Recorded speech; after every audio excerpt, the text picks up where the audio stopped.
Hey guys, I've got a confession to make. Even though I've been training for 40 years, started in 1982 and started competing in 1984, the truth is it hasn't always been easy.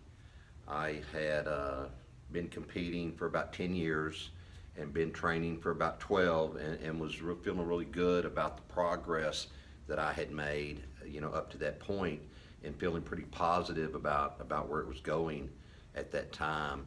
And then in 1994, I started, having symptoms early February that I was getting sick basically once, twice a week. And throughout the next several months, it started progressing into more and more days. And so finally went to the doctor in probably around May or June of 1994. And through a series of tests that took months, they finally, in late December, diagnosed me with Crohn's disease, or Crohn's type symptoms at the time. In that year of February 1994 to late December of 1994, I had lost almost 100 pounds. I went from around 240 to about 150 in that length of time. And I was sick, I was miserable. It was hard to get to the gym. It was hard to get up in the morning. It literally had gotten me to the point where I just wasn't sure that was the type of life that I wanted to live for a long period of time.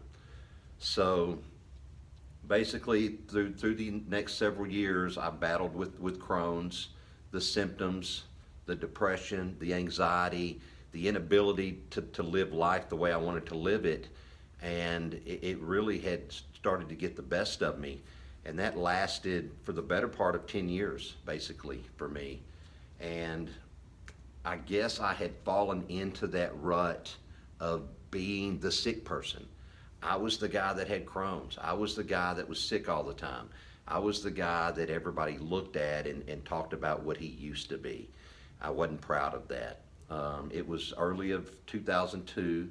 Someone close to me, someone that I had a very close tie to, and someone that is very important to me, in a frustrating moment one day in early March of 2002, he says to me, "Allen, how much longer do you intend to play the sick card?" It was hurtful, but it was powerful. I went home, I thought about that, and I thought about the fact that he was right. I had become the sick guy. I played the sick card. I used it for an excuse in everything. I had made no effort up to that point other than listen to the doctor and take the medications and hope for the best. I made no effort on my own to get out there and do something different. So with that awakening, I reevaluated my life, and I realized that wasn't the life that I want to live. That wasn't the example that I wanted to be to my 11-year-old son. What had he seen of me up to that point? What could he see from me from that point? And it was life-changing. It truly was. So I got back to what I know, which is good nutrition and training. I slowly worked myself off the medications and gave up all aspects of the medical side of what was bothering me. I used what I would call elimination dieting. Once I figured out the things that affected me negatively and caused me symptoms, I didn't eat them anymore. I stayed away from them. For me, what that amounts to is red meat, dairy, coffee, chocolate, raw vegetables, most vegetables at all, fruits, anything like that affected me in a negative way, I quit taking them in. Slowly, my workouts improved. I slowly started gaining my weight back as my body started adjusting to more foods and different. So I slowly got to a point in 2004 where I was able to compete again. Loved it. And by 2006, I was winning contests again. So having battled back from basically 10 years of depression, anxiety, and feeling sorry for myself with Crohn's disease, I found a way out of that.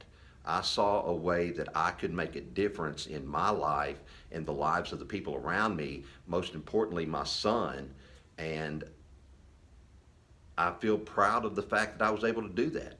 I feel proud of the fact that I was able to get up, show up, and do what I needed to do to move on. I'm not proud of the fact that it took me 10 years to do it. I'm not proud of the fact that I let myself fall into a mentality of thinking that Crohn's had beaten me and that that was all life had to offer.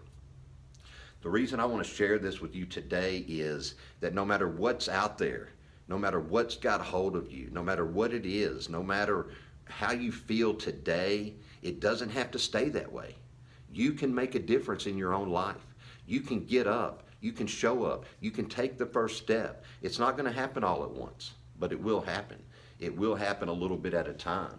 It will happen if you are aware of what it is that's put you where you are and make a conscious effort to get yourself out of that darkness. I was able to do it. I still have Crohn's. I still have symptoms. I still have flare-ups. There are times I still have problems. Stress and fatigue are a problem. The things that I eat can be a problem. But the point is, I was finally able to recognize what those problems were, deal with them the best that I could, and get back to living a life that I could be proud of and a life that I enjoyed. And you can too. And I just want to share that story with you and share with you the fact that I'm here to talk to you and help you and see what I can do to help you take that first step, to keep that momentum going, and to make a difference in your own life. No one's going to show up and do this for you. No one's going to pick you up. The white knight is not riding in on a white horse. You've got to take responsibility for yourself. You've got to take responsibility for making life better for yourself. Don't wait for something to change. Be the change. Be strong enough. Be bold enough. Be good enough to make a difference in your life so that you can make a difference in the people's lives that you care about the most. Your kids, your grandkids, your parents, your brothers and sisters, your friends, everybody. They will support you. They will do what they need to do to help you. Just be willing to go out there and make that effort. Just be willing to say, I'm not going to let this control me any longer. Whatever that may be, whatever it is, you can defeat it, you can overcome it, you can move forward. I just want to thank you for listening to my story. It's just a brief synopsis of a much bigger story that I hope to tell sometime, and some of the details of other things that I've experienced. But for this, I just wanted to get it out there and let you know that I did overcome. You can too. It can be done. We can do it together. If this was able to push you or inspire you to move forward, please leave me a comment. If you think it could help someone else, inspire them to move forward, to quit playing the sick card, to quit making excuses, then please share this with them. But, most of all, just do the best you can, make a difference, and don't give up. Whatever you do, just don't quit. I hope y'all have a great day. I'll be talking to you tomorrow. Thank you.